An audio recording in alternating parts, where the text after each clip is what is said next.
Je vais souvent en Afrique. J'allais tous les ans au Congo pour prêcher dans l'assemblée la plus grande, la plus importante de Brazzaville. Dans cette assemblée, des ministres, les présidents, tout ça.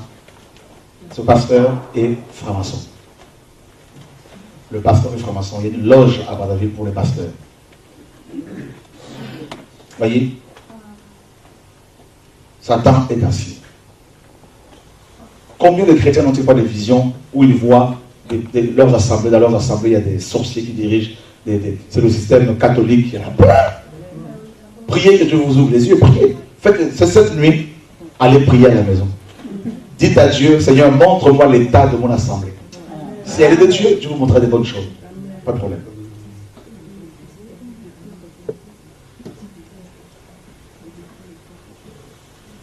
N'allez pas sur Internet.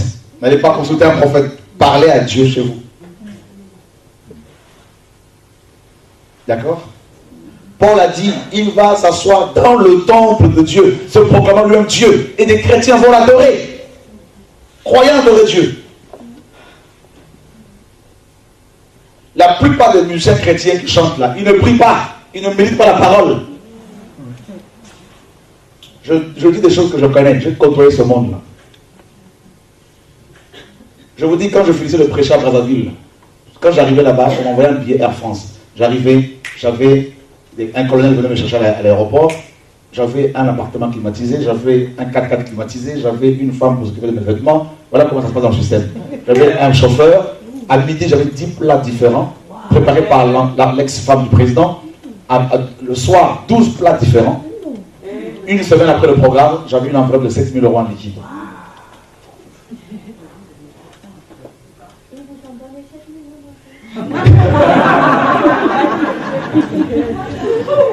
Alléluia.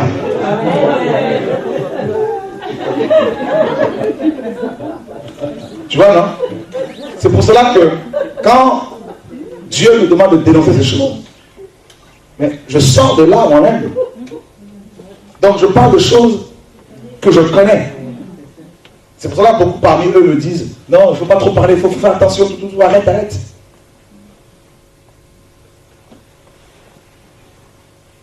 Et l'année d'après, c'est la même chose. Et ça a duré combien d'années? Sans compter les conférences que j'animais à, n'est-ce pas, à Kinshasa, où j'étais invité par des élus pasteurs, des églises de 8 000 personnes, 7 000 personnes, aux États-Unis, au Canada, chaque année. Donc, des ministères, vous voyez, qui tournent comme ça, là, dans cette assemblée-là, se font beaucoup d'argent par mois. Sans compter les dîmes qu'ils prennent. J'ai des amis, des ex-amis pasteurs, à qui on donnait parfois des enveloppes, des mallettes d'argent de 50 000 €. 50 000 $. Des dîmes.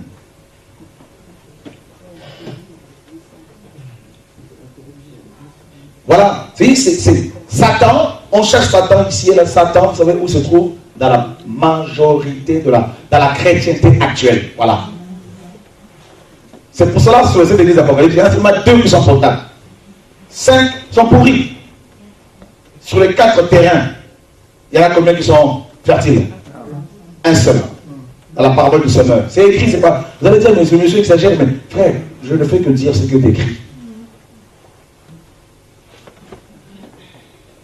Donc, sur 4 chrétiens, là, il y en a un seul qui ira au ciel. Vous vous rendez compte? Le reste, un quart seulement. C'est pour cela que Jésus a dit, ce qui arrivera à l'époque de Lot, à l'époque de Noé et de Lot, arrivera pareillement. Luc 16. Il a dit, qu'est-ce qui s'est passé à l'époque de Noé? La terre était corrompue. C'est écrit ou pas? Toute la terre. D'accord? Donc Jésus nous apprend que la terre sera corrompue, l'homme impie sera là. Il a annoncé ça. Et combien de personnes étaient-elles sauvées? 8. Ah. À l'époque de Lot, comment était Sodome et Gomorrhe? Corrompu.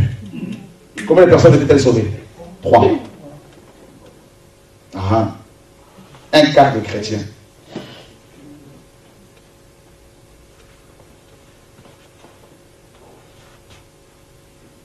Regardez la plupart de ceux qui se disent chrétiens aujourd'hui. Beaucoup sont divorcés, remariés, étant chrétiens.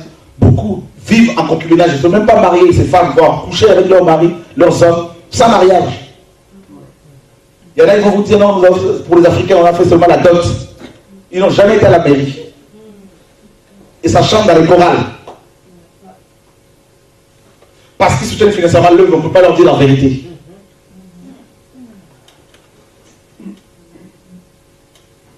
Et quand des prophètes, quand des gens commencent à crier ici et là, des chrétiens, les lapides, ils disent non, ils exagèrent, c'est n'importe quoi. Pourquoi, vous savez pourquoi? Parce qu'on leur a dit que Dieu pouvait les bénir étant dans le péché. Ce n'est pas un problème, parce que Dieu est amour.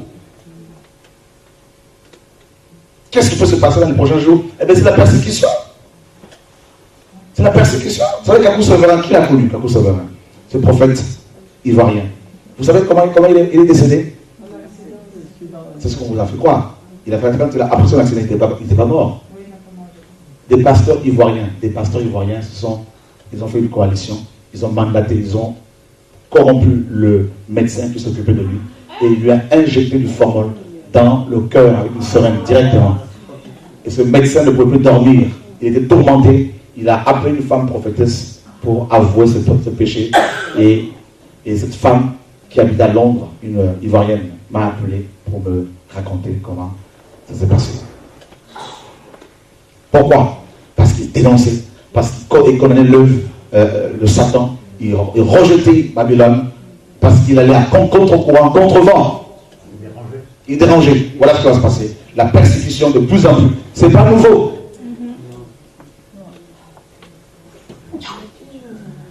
Oui, un seul. En fait, il y a un Béninois qui était passé à la télé ivoirienne pour dénoncer que les satanistes se sont associés pour tuer Kakou Sovereign. Voilà. C'est pour cela que quand tu as un tel ministère, il faut écouter l'esprit. Si le Seigneur te dit ne va pas à tel endroit, ne va pas. D'accord? Qui veut défendre la sainte doctrine? Alors, préparez-vous à être rejeté. Cette femme était ivre du sang de saint.